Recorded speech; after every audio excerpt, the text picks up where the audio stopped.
जेवढं काम माझं आहे तेवढं मला वाटतं कोणाचं नाही आहे. भाऊसाहेब बारादे, बाबुराव गणोरकर, श्रीरंग पाटील हरबट जर सोडले, बापूसाहेब कोरपे जर सोडले, हे मंडळी जर सोडली तर माझ्याही सहकारामध्ये खूप मोठं काम आहे.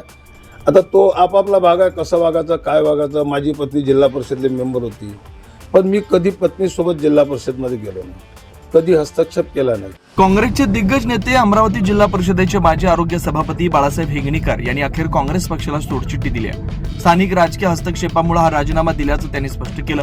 काँग्रेस पक्षातील जिल्हा पातळीवरील कुठल्याही पदाधिकाऱ्याचा मला विरोध नव्हता, मात्र स्थानिक राजकीय पुढाऱ्यांच्या हस्तक्षेपामुळे हा राजीनामा देत असल्याचं त्यांनी जनविकास न्यूजशी बोलताना सांगितलंय. कारण स्थानिक नेत्याला कुणी मोठा होऊ देत नाही, त्यामुळे अशा लोकांसोबत काम करण्यापेक्षा का नवीन विचारधोरणी आपण पुढे वाटचाल करणार असल्याचं सुद्धा बाळासाहेब हिंगणीकर म्हणाले.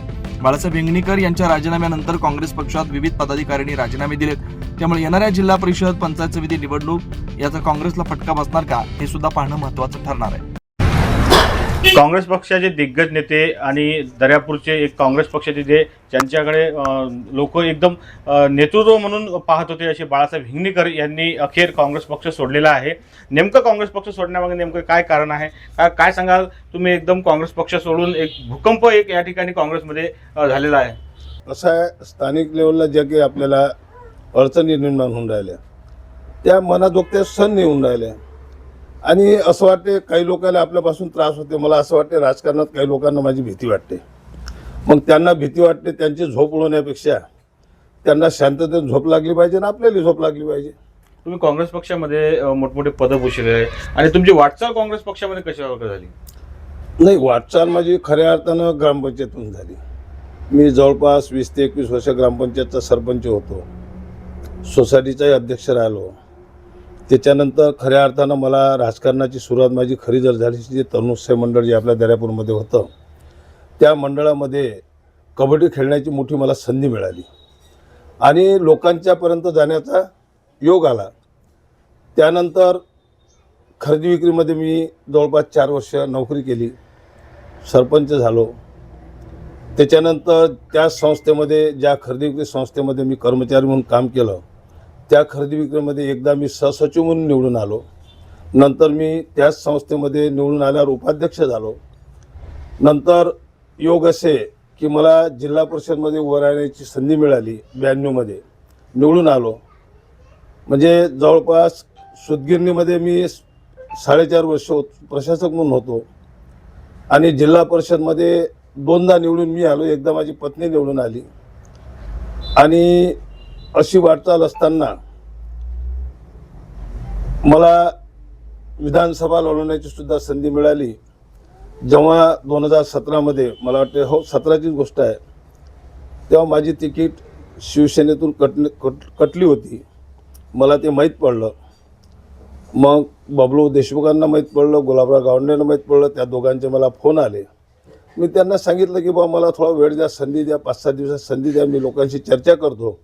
चर्चा केल्यानंतर मी तुम्हाला निर्णय कळवतो.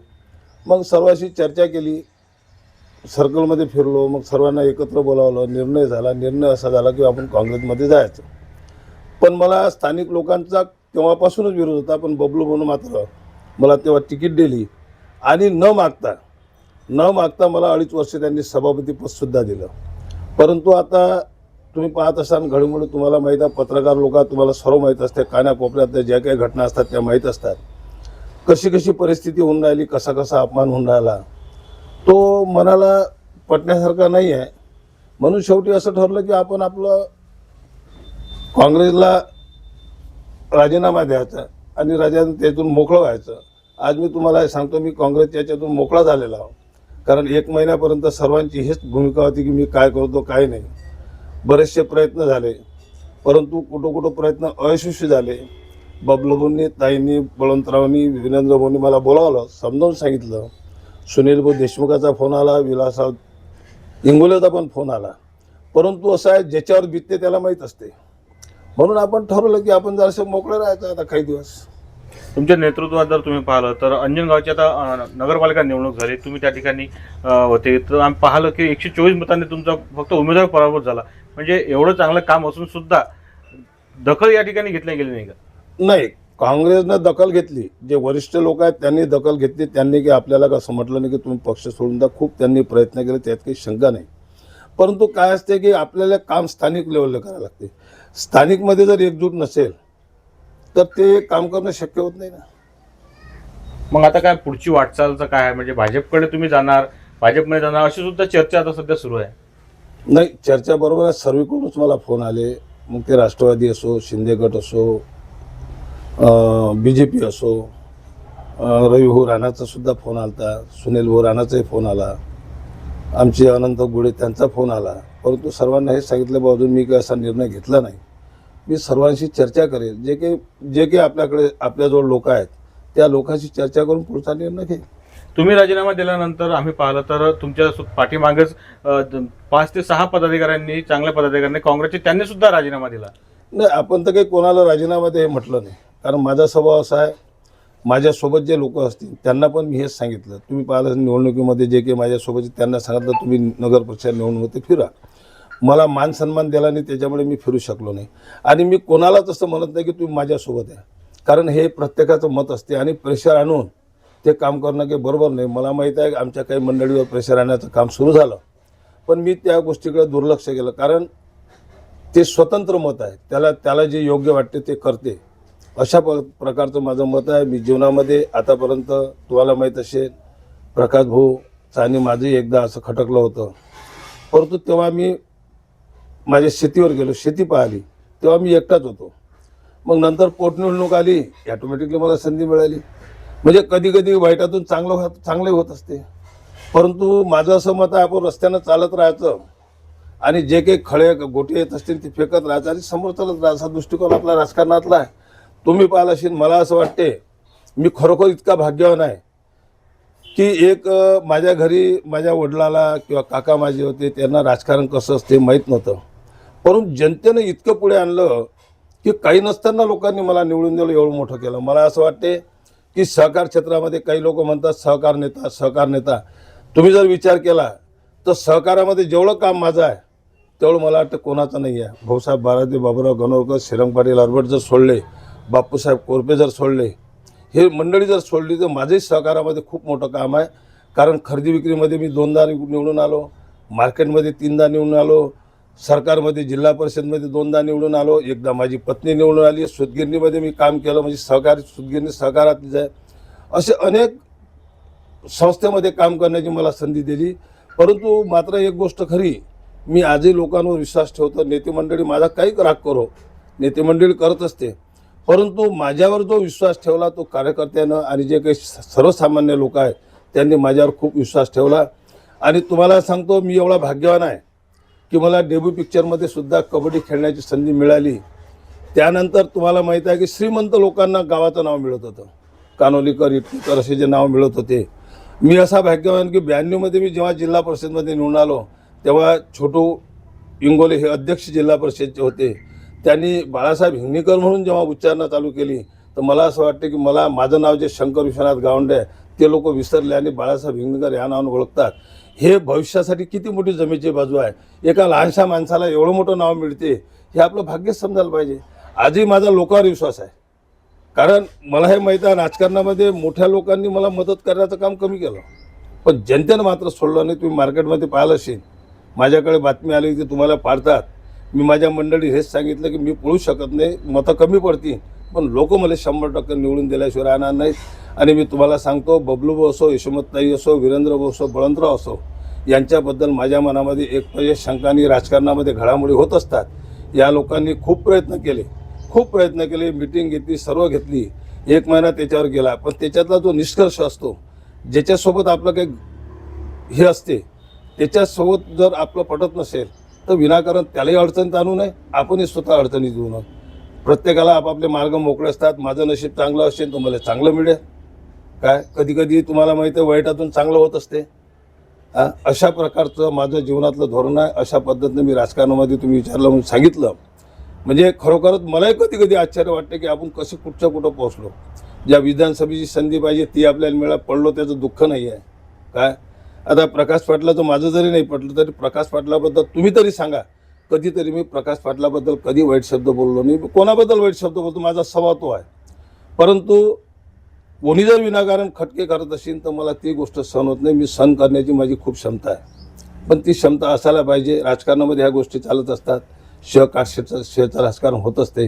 त्याच्याकडे आपण दुर्लक्ष केलं पाहिजे आणि आपण रस्त्यानं चालत राहायचं, काट्या बिट्या आल्या त्या फेकून द्यायच्या आणि पुढे निघून जायचं, अशा प्रकारचं माझं धोरण आहे. या दृष्टीने आतापर्यंत मी राजकारणामध्ये ग्रामपंचायतपासून तर विधानसभेपर्यंतच्या जिल्हा परिषद सभापतीपर्यंत लोकांनी प्रेमानं मला दिलं. तुम्हाला माहीत असेल माझं राजकारण काय असेल, राजकारण माझ्या जीवनामध्ये कसं असेल काय असेल मलाही कळत नाही. मी पहिल्यांदा अपक्ष उभा राहिलो, जिल्हा परिषदला निवडून आलो. दुसऱ्यांदा बायको शिवसेनेवरती निवडून आली.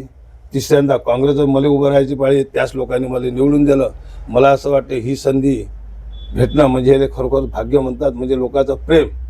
नेते कोण असतील, स्वतःला काय समजत असेल, त्यानं काही केलं तरी जनता मात्र सोडत नाही, हा जनतेवर माझा विश्वास आहे. नगरपालिका निवडणुका झाल्या. दर्यापूर नगरपालिकेमध्ये जेव्हा तिकीट वाटपाचा विषय चालू होता अशी चर्चा होती की बा तुम्हाला कुठं त्या ठिकाणी सुद्धा डावलण्यात आलं होतं.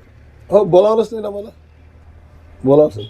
आता महिला राज आहे दर्यापूर नगरपालिकेमध्ये. आपण जर पाहिला तर महिला राज असून सुद्धा पतींचा त्या ठिकाणी हस्तक्षेप आहे असा आरोप स्थानिकचे जे इथले जे नगरपालिकेचे विरोधी पक्षाचे जे नेते आहेत, भाजपाचे असो या शिवसेनेचे असो, ते म्हणतात की स्थानिक पतीचा या ठिकाणी पतीचा हस्तक्षेप जास्त आहे. ते तर माझ्या काही कानावर आलं नाही आणि मी या गोष्टीवर काही लक्ष देत नाही. आता तो आपापला भाग आहे, कसं वागायचं काय वागायचं. माझी पत्नी जिल्हा परिषदले मेंबर होती, पण मी कधी पत्नीसोबत जिल्हा परिषदमध्ये गेलो नाही, कधी हस्तक्षेप केला नाही.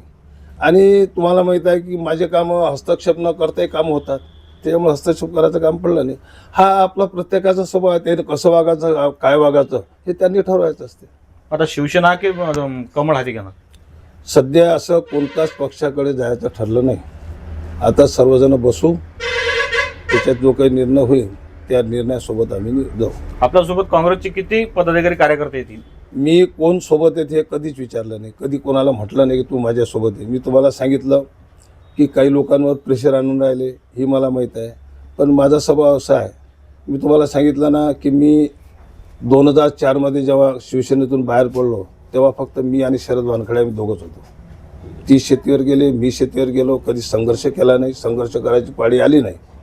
पण योगायोगाने तुम्हाला माहीत आहे विधानसभेच्या वेळेला मला परत यायला लागलं. मी एवढं असताना तुम्हाला माहीत आहे विधानसभेमध्ये पडलेला माणूस, मी सर्वसाधारण माणूस आहे, माझ्याजवळ काही मोठं फार मोठी प्रॉपर्टी नाही आहे, जे काय ती शेती आहे. तर अशा याच्यात मी निर्णय घेतला की ज्या लोकांनी आपल्याला मतं दिले त्या लोकांच्या आपण संपर्कात राहिलो पाहिजे. तुम्ही पाहत असाल की मी या मतदारसंघामध्ये असो, जिल्ह्यामध्ये असो, लग्न असो, प्रसंग असो, कोणाचा वाईट प्रसंग असो, त्या प्रसंगात मी मनापासून जातो. कारण मी हे ध्येय धरणारा माणूस आहे की ज्या लोकांनी आपण काही नसताना लोकांनी आपल्याला कुठच्या कुठं नेऊन पोहोचलं तर आपण लोकांच्या संपर्कात असलो पाहिजे. आता यानंतर आपण जर पाहिलं, तुम्ही जर म्हटलं की प्रेशराईज केला जाते, अशी सुद्धा चर्चा आहे की जे पक्ष सोडून जात आहेत, ज्यांचा विचार चालू आहे, त्यांना तर आश्वासन सुद्धा दिलं जातं की तुम्हाला हे पद देऊ, ही या समितीत तुम्हाला घेऊ. हो, ते कानावर आलं माझ्या, म्हणूनच तुम्हाला सांगितलं की असं आहे, प्रेशर आणून कोणी काही येत नसते. आज कधी कधी कोणी वाट पाहते की बस समोर कोण निघते. हो, आता कोण येते कोण नाही तो आजचा काही प्रश्न नाही. आपण कोणाला म्हणत नाही आणि म्हणणारही नाही. ज्याला यायचा आहे तो येईल, बरोबर आहे. नक्कीच. तर आपण जर पाहिलं तर काँग्रेसचे दिग्गज नेते आहेत बाळासाहेब हिंगणीकर यांनी काँग्रेसमध्ये मोठ्या प्रमाणात पदसुद्धा या ठिकाणी भूषवले आहेत आणि काँग्रेस सोडताना त्यांनी कुठेतरी खंतसुद्धा व्यक्त केली आहे.